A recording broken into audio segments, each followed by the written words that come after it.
Hey everybody, it's Ryan from MyAfterSchoolToys.com with this week's toy review, and you already know who I have here in front of me. It's She-Ra. It's time to talk about She-Ra. We've got a lot of videos up on He-Man, and it's time to talk about his twin sister, Adora. Now, of course, in 1985, Mattel decided to make a line of warrior dolls that would appeal to girls, and the best way to do it is to tie it in with their existing toy line with He-Man. So they made She-Ra. And here's She-Ra right here. And of course the backstory is Adora was He-Man's twin sister, and she was kidnapped by Hordak, and she was kind of made to be a bad guy, and then the sorceress sent He-Man with the Sword of Protection to rescue his twin sister, and the rest is history. She became a force of good. So here we have the She-Ra doll here herself, and really what Mattel did was an excellent piece of marketing. These toys were definitely for girls, but they tied them into a boys' storyline. So a lot of boys wanted to have these too, just to go along with their figures. Or if not, their sisters had them or other friends and they could play along. So it really was a smart move by Mattel.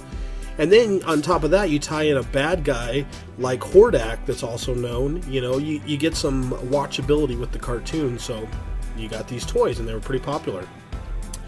And so we got the She-Ra doll right here. You can see she has a nice shimmering cape and long blonde hair, just like in the cartoon. She does have a removable crown headpiece here, like that fits on.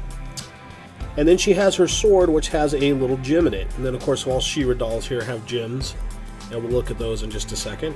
And then she has a gem right here in her bodice. She's got a little skirt here, gold boots, and then a shield as well.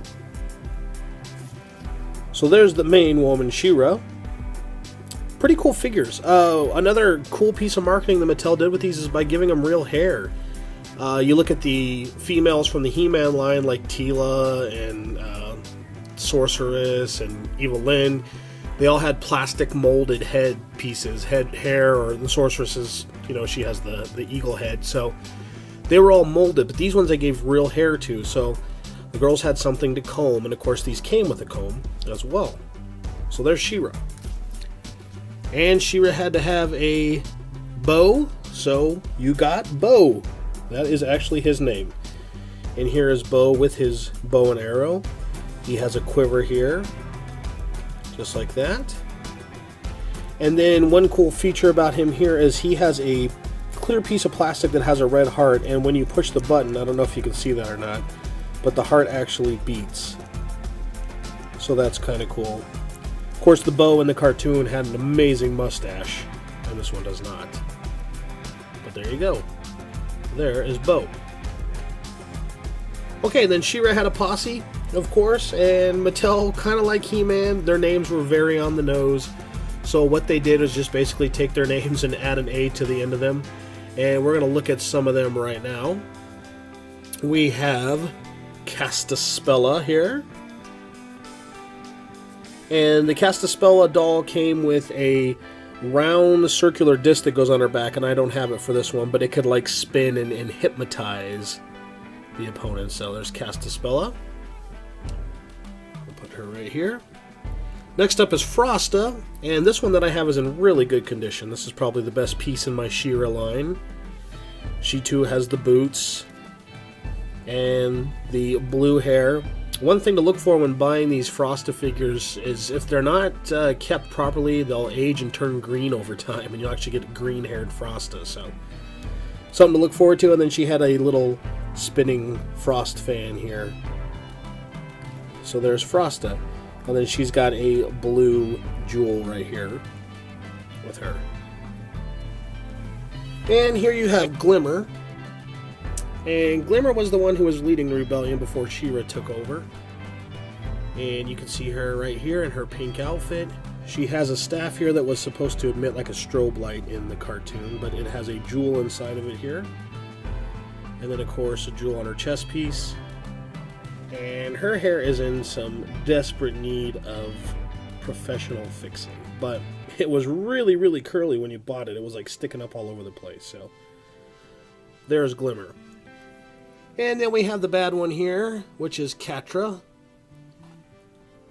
and she is missing all of her accessories except her shield. She had a little cat headpiece here, and then like a furry waist piece that had a tail on it. But Catra was the bad lady, and also one of the most interesting in the show, so I really liked her. She was very cool.